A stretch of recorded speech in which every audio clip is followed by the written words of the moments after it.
الله وحده لا شريك له وأشهد أن محمدا عبده ورسوله يا أيها الذين آمنوا اتقوا الله حق تقاته ولا تموتن إلا وأنتم مسلمون يا أيها الناس اتقوا ربكم الذي خلقكم من نفس واحدة وخلق منها زوجها وبث منهما رجالا كثيرا ونساء واتقوا الله الذي تساءلون به والأرحام إن الله كان عليكم رقيبا يا أيها الذين آمنوا اتقوا الله وقولوا قولا سديدا يصلح لكم أعمالكم ويغفر لكم ذنوبكم ومن يطع الله ورسوله فقد فاز فوزا عظيما أما بعد فإن أصدق الحديث كتاب الله وخير الهدي هدي محمد صلى الله عليه وسلم وشر الأمور محدثاتها وكل محدثات بدعة وكل بدعة ضلالة وكل ضلالة في النار. Ayolah ikhwah, kita lanjutkan kembali pembahasan nawaqidus syahadatain. Halaman berapa? Halaman 70. Dari 10 nawaqid yang dirumuskan oleh para ulama, kita sudah sampaikan. Pertama, syirik, mempersekutukan Allah, itu membatalkan 2 kalimah syahadat. Yang kedua, tawassul, berperantara, beribadah kepada Allah yang tidak sesuai dengan petunjuk Rasulnya, itu juga membatalkan 2 kalimah syahadat. Senin pekan lalu kita sudah bahas pembatal yang ketiga, tidak mengkafirkan orang musyrik atau orang kafir dan mengikuti ajaran mereka. Sekarang kita masuk kepada nawaqid yang keempat, pembatal 2 kalimah syahadat yang keempat. Ya.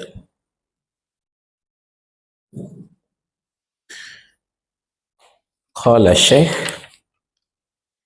man i'taqada an ghaira hadi Nabi sallallahu alaihi wasallam akmalu min hadiyati aw an hukma ghairihi ahsanu min hukmihi kalladhi yufaddiluna hukma tawaghiti ala hukmihi fahuwa kafir.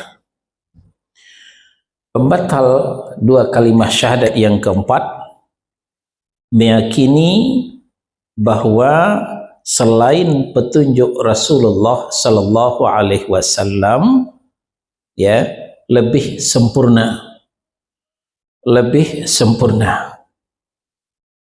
meyakini selain petunjuk Nabi sallallahu alaihi wasallam lebih sempurna dari petunjuk Rasul itu sendiri, atau hukumnya lebih bagus dari hukumnya Rasul itu. Seperti orang yang mengagungkan hukum taghut atas hukum Rasul, maka ia terancam kafir. Ya. Inilah awal kenapa orang meninggalkan Rasulullah sallallahu alaihi wasallam, karena tergiur, terkesima dengan petunjuk, aturan daripada selain petunjuk dan aturan Rasulullah sallallahu alaihi wasallam. Padahal kita sudah diperintahkan oleh Allah Subhanahu wa taala untuk mengikuti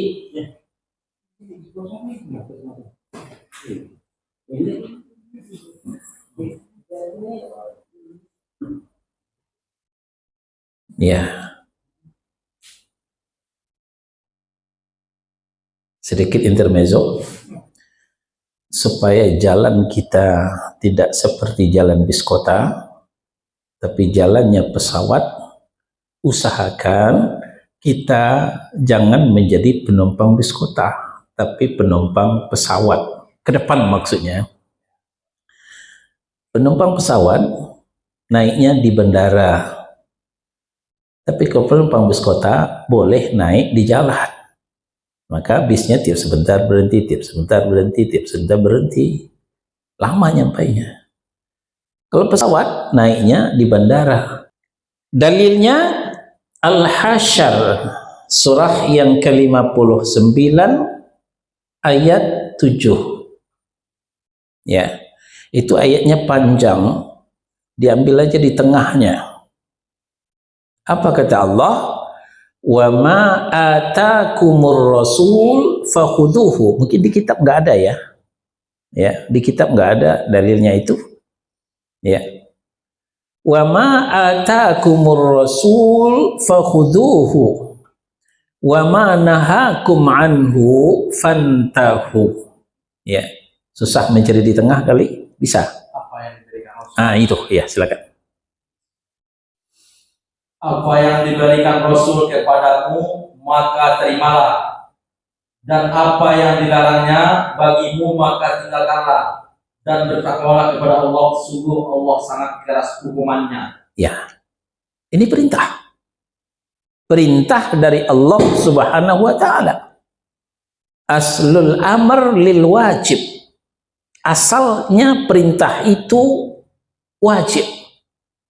Jadi kita wajib menerima seluruh yang datang dari Rasul Sallallahu Alaihi Wasallam. Kita wajib meninggalkan seluruh yang dilarang oleh Rasulullah Sallallahu Alaihi Wasallam. Nah, termasuk petunjuk yang disampaikan Rasulullah wajib kita nomor satukan. Kita tidak boleh tergiur dengan petunjuk selain petunjuk Rasulullah Sallallahu Alaihi Wasallam. Ya, nah karena banyak syubhat kita dengar dari luar sana. Kalau kita tegakkan hukum Islam, ibarat kita memakai baju sempit.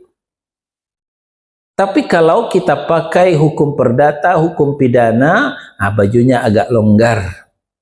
Apalagi KUHP, kasih uang habis perkara, agak longgar. Nah itu orang tergiur kepada petunjuk selain pada petunjuk yang dibawa oleh Rasulullah Sallallahu Alaihi Wasallam. Lalu dalil dari hadis, ada hadis sahih dari Jabir bin Abdullah, dikeluarkan oleh Imam Muslim dalam sahihnya. Kata Nabi Sallallahu Alaihi Wasallam, Inna khairal kalam kalamullah, wa khairal hadi hadi Muhammad Sallallahu Alaihi Wasallam. Ini redaksinya bermacam-macam. Ada lagi, fa inna asdaqal hadisi kitabullah. Sebenar-benar perkataan adalah kalamullah, Al-Quran. Wa khairal hadi hadi Muhammad Sallallahu Alaihi Wasallam. Sebaik-baik petunjuk adalah petunjuk Nabi Muhammad Sallallahu Alaihi Wasallam. Artinya tidak ada lagi petunjuk yang lebih baik selain daripada petunjuk Rasulullah Sallallahu Alaihi Wasallam. Nah, maka ketika kita menganggap ada petunjuk yang lebih baik daripada petunjuk Rasulullah, artinya kita tidak percaya kepada Nabi yang telah mengatakan sebaik-baik petunjuk adalah petunjuk Nabi Muhammad Sallallahu Alaihi Wasallam. Itulah sebabnya dua kalimat syahadatnya terancam batal. Kalau kalimat syahadatnya batal, ya maka orangnya terancam kafir. Ya, baru terancam, belum positif, belum pasti. Ini dua dalil cukup mewakili. Kita lanjutkan sekarang. Ya. Di ayat-ayat yang lain menjelaskan kepada kita, ya, bahwa menjadikan Nabi sebagai hakim pemutus, mengambil petunjuk dari Rasulullah Sallallahu Alaihi Wasallam, itu bagian daripada kesempurnaan iman. Nah, kita buka sekarang An-Nisa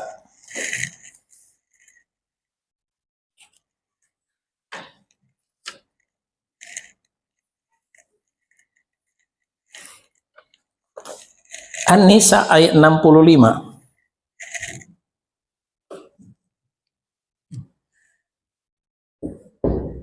Surah 4 An-Nisa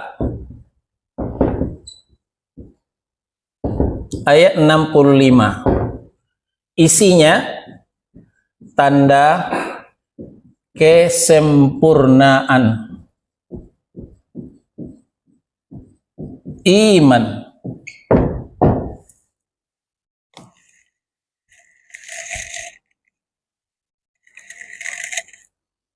Apa kata Allah Subhanahu wa taala? Fala wa rabbika la yu'minuna hatta yuhakkimuka fima syajara bainahum thumma la yajidu fi anfusihim harajan mimma qadaita wa yusallimu taslima. Ini enggak ada dalam kitab. Silakan. Maka dari Tuhanmu mereka tidak beriman sebelum mereka menjadikan engkau Muhammad sebagai hakim dalam perkara yang mereka perselisihkan, sehingga kemudian tidak ada rasa keberatan dalam hati mereka terhadap putusan yang engkau berikan, dan mereka menerima dengan sepenuhnya. Ya. Sampai-sampai Allah bersumpah.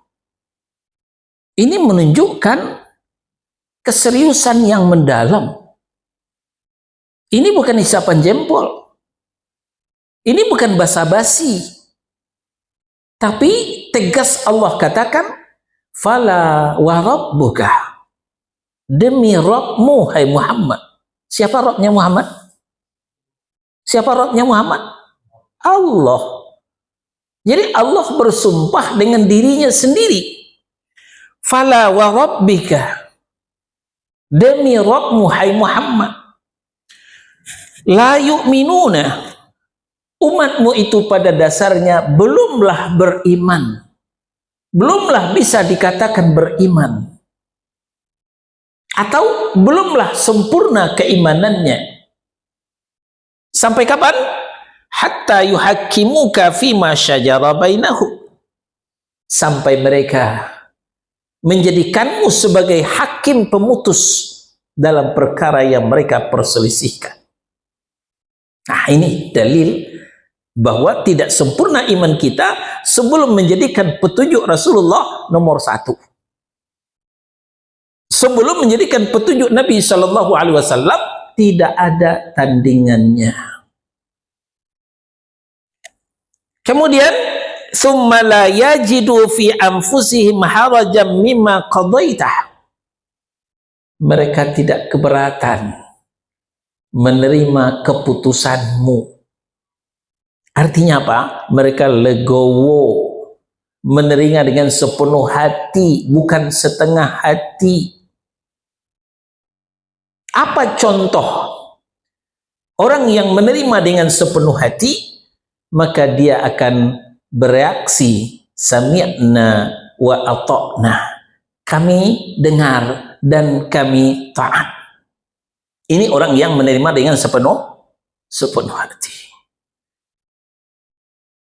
Apapun jawaban orang yang tidak menerima, mereka mengatakan sami'na wa asaina. Kami dengar tapi kami ingkari. Apapun jawaban orang setengah hati, sami'na wa pikir-pikirna. Kami dengar, pikir dulu deh. Ya, kami sudah dengar, tapi untuk merealisasikan, kami pikir dulu deh. Iya sih hadis Nabi, tapi kan. Iya sih hadis Nabi, tapi kan. Nah, tapi kan ini menunjukkan orang itu menerima dengan setengah hati. Ya, contoh. Teman-teman kita yang masih berusaha di tempat remang-remang, ya, hiburan malam, di bank konvensional, di praktek ribawiyah, ya. Silakan Pak, silakan.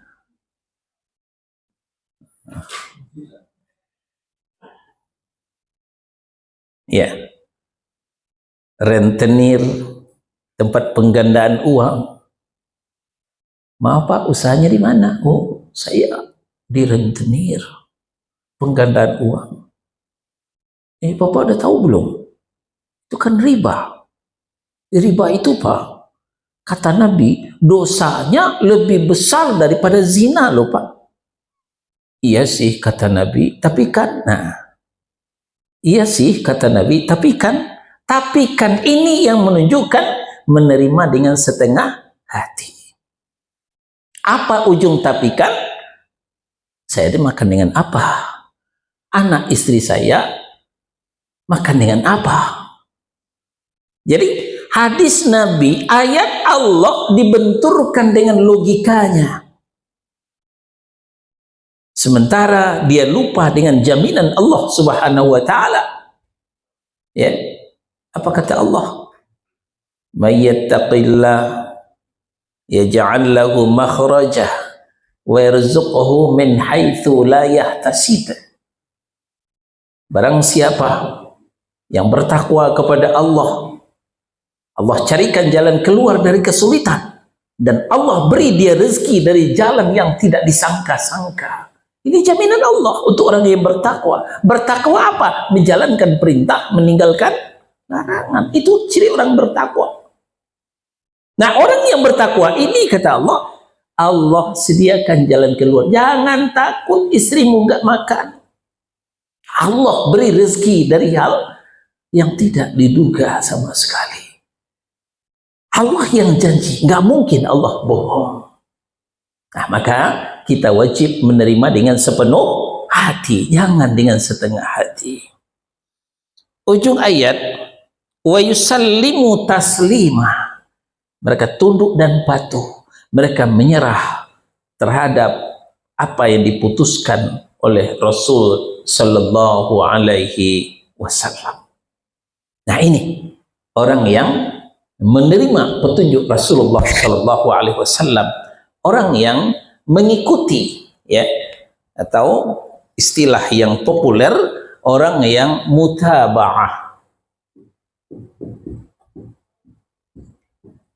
ya, orang yang mutaba'ah, ya, itu gambaran tanda kesempurnaan iman. Dalilnya An-Nisa surah yang keempat ayat 65.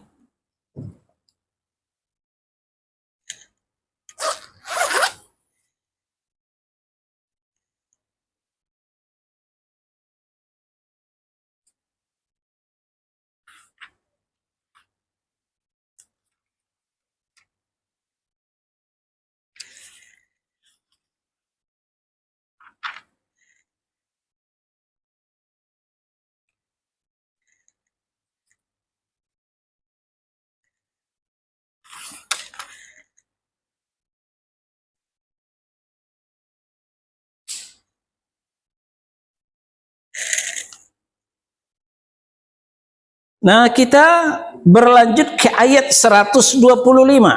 Masih An-Nisa? Masih An-Nisa di ayat 125.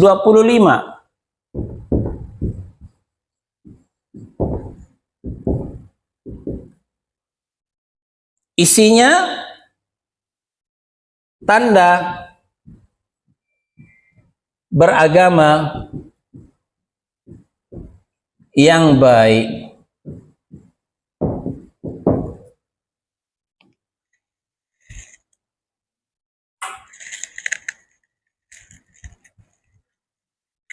Tanda beragama yang baik. Ini juga tidak ada dalam kitab. Kita buka mushaf.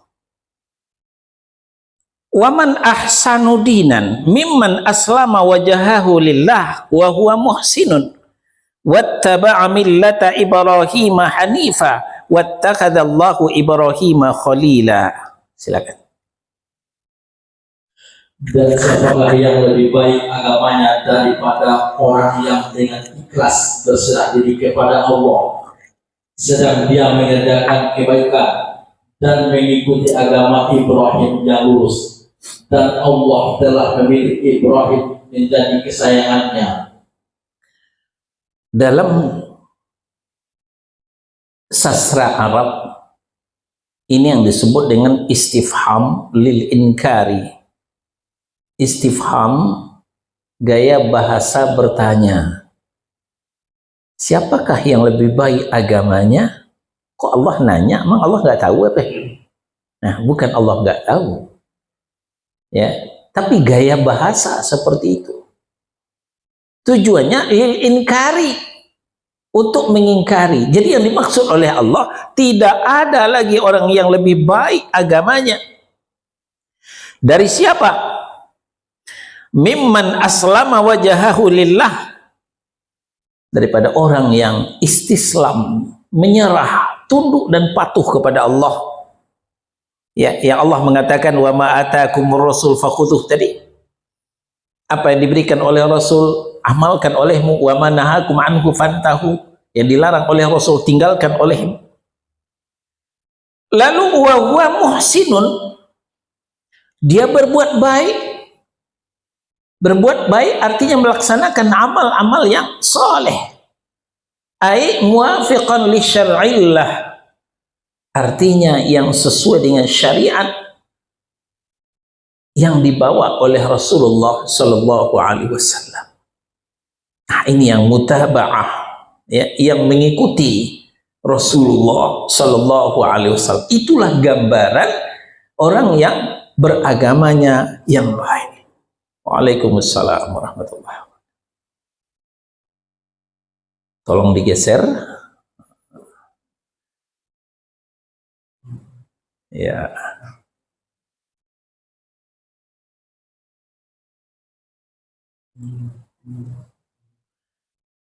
Kelemahan kita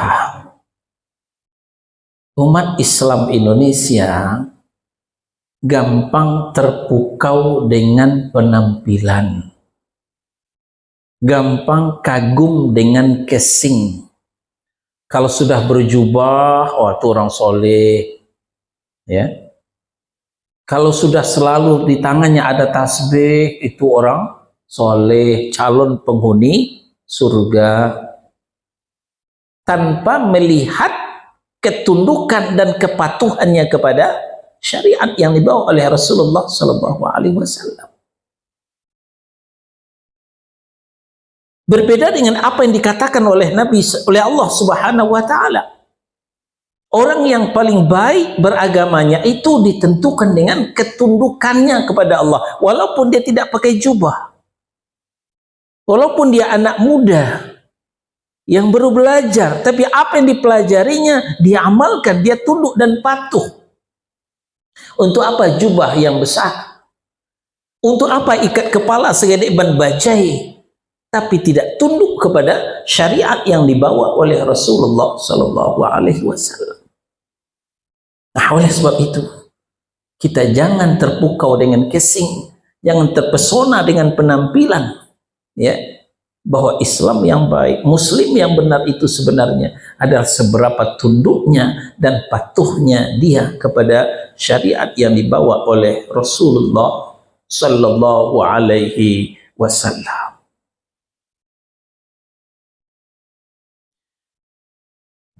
Lalu kita lihat berikutnya di Al-Ahzab surah 33 ayat 36.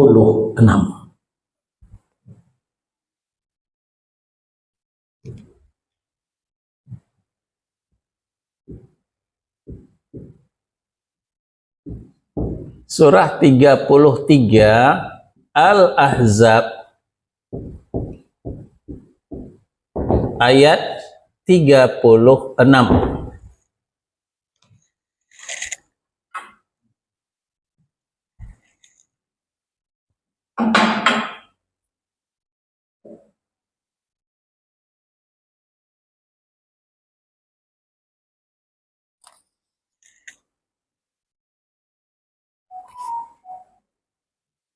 Wa ma kana li mu'minin wala mu'minatin idza qadallahu wa rasuluhu amran ay yakuna lahumul khiyaratu min amrihim wa may ya'sillaha wa rasulahu faqad dhalla dhalalan mubina. Silakan. Dan tidaklah pantas bagi laki-laki yang mukmin dan perempuan yang mukmin apabila Allah dan Rasul-Nya telah menetapkan suatu ketetapan akan ada pilihan yang lain bagi mereka tentang urusan mereka. Dan barang siapa mendurhakai Allah dan Rasulnya, maka sungguh dia telah tersesat dengan kesesatan yang nyata. Ya, kronologis latar belakang kenapa ayat ini turun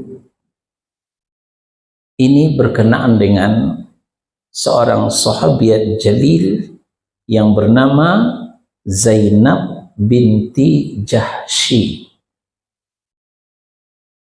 radhiyallahu anha. Siapa beliau?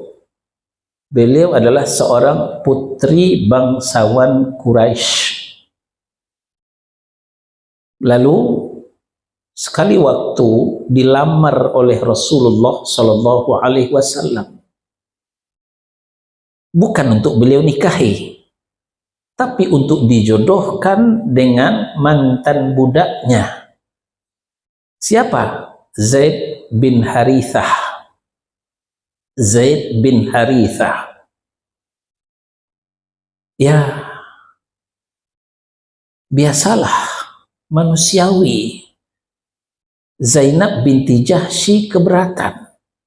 Masa putri bangsawan Quraisy, kalangan ningrat, berdarah biru, itu bahasa kitanya, lalu dijodohkan dengan mantan budak. Yang benar aja, emang nggak ada laki-laki lain? Emang masih zaman Siti Nurbaya? Itu istilah kita ya. Tapi yang menjodohkan ini adalah Rasulullah, yang melamar ini adalah Rasulullah, yang dalam Al-Quran dikatakan wa ma yantiqu anil hawa in huwa illa wahyu yuha. Rasul itu tidak pernah berkata berdasarkan hawa nafsunya, tapi selalu berdasarkan wahyu yang diwahyukan kepadanya. Nah, maka turun teguran keras dari Allah Subhanahu wa taala. Itulah Al-Ahzab surah 33 ayat 36. Wa ma kana lil mu'minin, tidak pantas bagi seorang laki-laki mukmin, wala mu'minatin, tidak layak bagi wanita mukminah.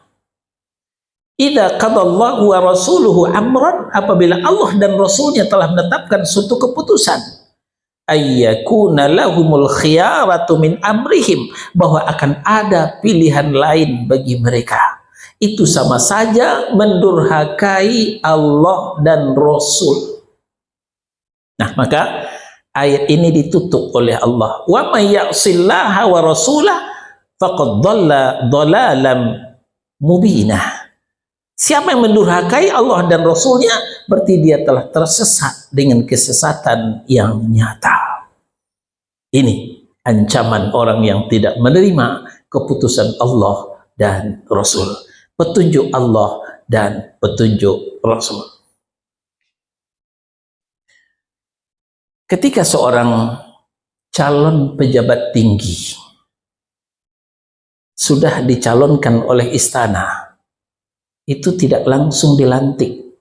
Sudahkah pantas kita disebut orang-orang yang beriman? Sudahkah layak kita menyandang predikat orang mukmin? Sudahkah kita melalui uji kelayakan, uji kepantasan? Sudah kita mengikuti fit and proper test? Lalu uji kelayakannya apa? Uji kepantasannya apa? Fit and proper testnya apa? Seberapa nurut kita kepada keputusan Allah dan Rasul, itulah fit and proper testnya. Kalau kita sudah menerima dengan sepenuh hati, bukan dengan setengah hati, berarti kita sudah lolos. Sudah layak, sudah pantas disebut orang yang beriman, orang mukmin. Tapi kalau masih sami'na wa pikir-pikirna itu tadi, ya, berarti tidak layak disebut orang mukmin. Tidak pantas disebut orang yang beriman. Nah, walaupun itu tadi jubahnya dalam, ya, ikat kepalanya segede ban bajai, ya, dia tidak pantas disebut orang mukmin kalau masih ngeyel, masih menolak keputusan Allah dan Rasulnya. Ini Al-Ahzab surah yang ke-33 ayat 36. Nah, demikian pentingnya kita mengikuti petunjuk Rasulullah Sallallahu Alaihi Wasallam supaya kita tidak terpesona lagi, ngiler lagi kepada aturan-aturan yang lain, ya, yang kita lihat bahkan tidak sesuai dengan aturan Allah dan Rasul-Nya.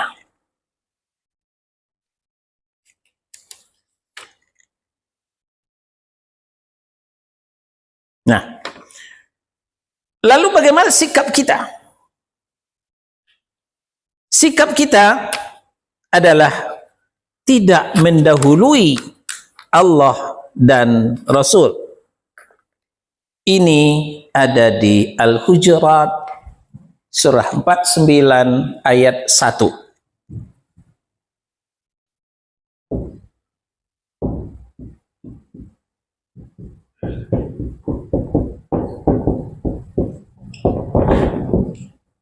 Ayat 1.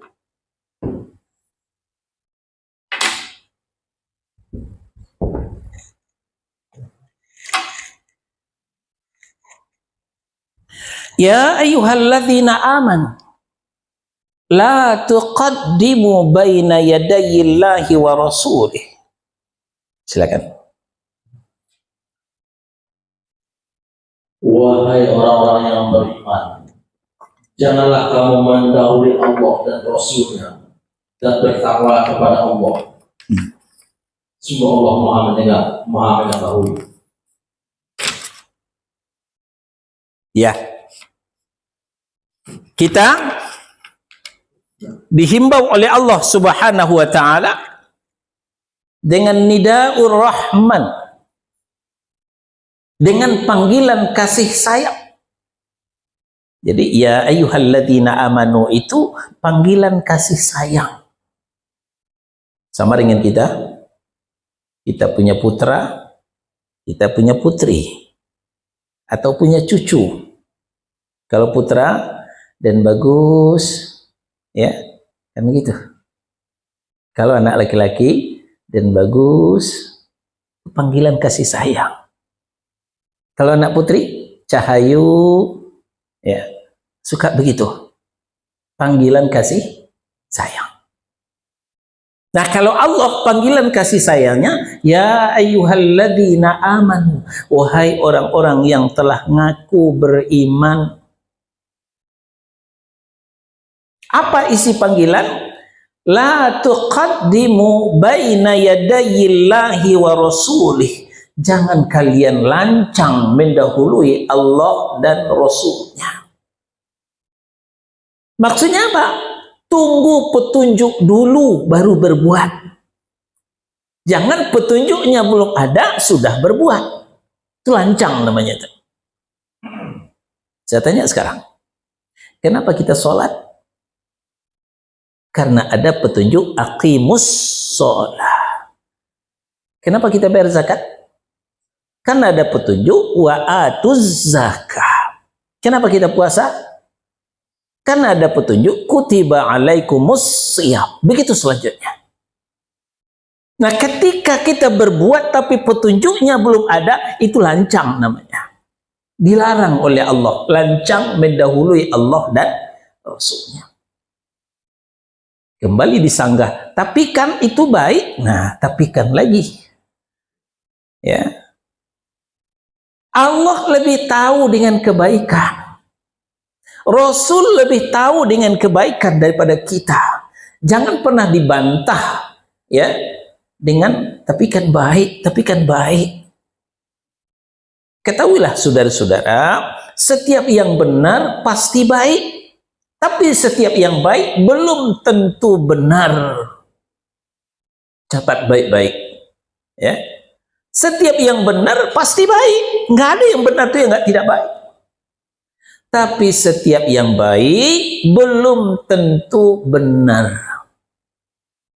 Contoh, ketika ngasih, ya, ngasih duit, ngasih makan, ngasih apa kek gitu. Ngasih 3 dengan ngasih 4, bagus mana?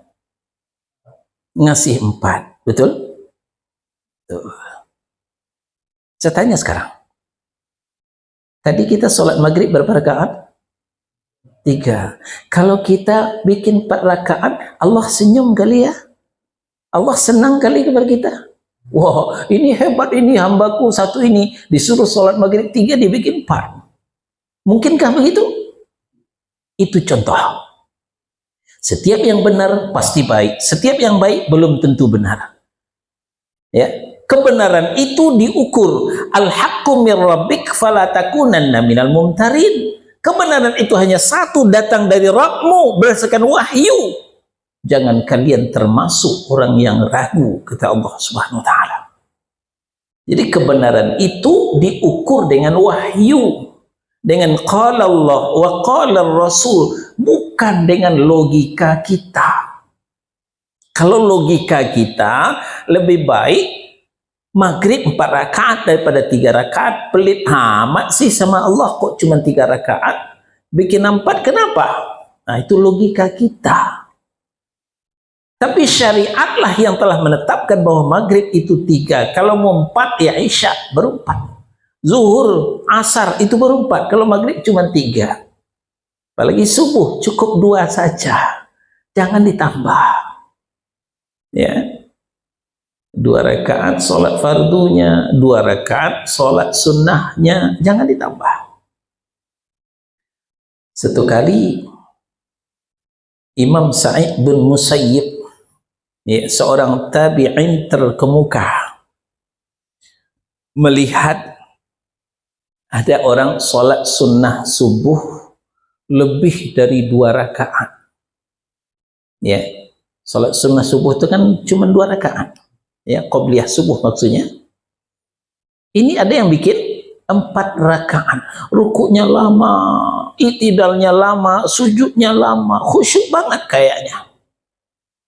Nah, selesai sholat, dihampiri oleh Imam Sa'id bin Musayyib. Ditanyakan, Mas, tadi jenengan sholat apaan? Ya, sholat sunnah subuh, sholat apa lagi? Sholat sunnah subuh itu diajarkan Nabi cuma 2 rakaat. Kenapa penjenengan bikin lebih? Ternyata dasar orang ini ngeyel, Tuan Imam. Apakah Allah akan mengadab saya lantaran saya sholat? Saya tadi sholat loh. Saya enggak judi, saya enggak mabok. Udah bagus saya itu sholat daripada saya judi, daripada saya mabok. Apakah Allah akan menghukum saya lantaran saya sholat? Hebat juga dia rupanya. Tapi seorang ulama besar tidak bisa dikalahkan dengan logika yang murahan itu. Apa jawaban Imam Sa'id bin Musayyib? La, Allah tidak akan menghukummu lantaran kamu sholat, walakin yu'adzibuka ala khilafis sunnah. Tapi Allah akan menghukummu lantaran kamu telah menyelisihi sunnah. Sunnah artinya ajaran. Ya, sampaian menyelisih ajaran Rasul. Itu yang menyebabkan Allah menghukum, bukan lantaran sholat. Masya Allah. Jawaban telak daripada Imam Sa'id bin Musayyib. Nah, jadi itulah beratnya kita lancang mendahului Allah dan Rasul. Allah belum memberikan petunjuk bahwa qabliyah subuh itu 4 rakaat, 6 rakaat. Tidak.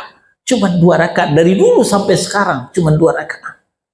Maka ketika membuat lebih, itu namanya lancang mendahului Allah dan Rasulnya. Ini yang menyebabkan kita dihukum oleh Allah Subhanahu wa ta'ala. Karena telah lancang mendahului Allah dan Rasulnya.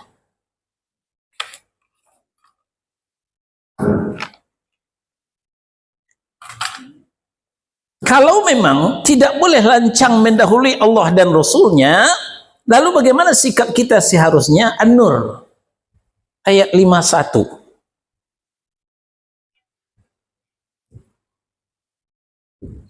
Quran surah 24 An-Nur.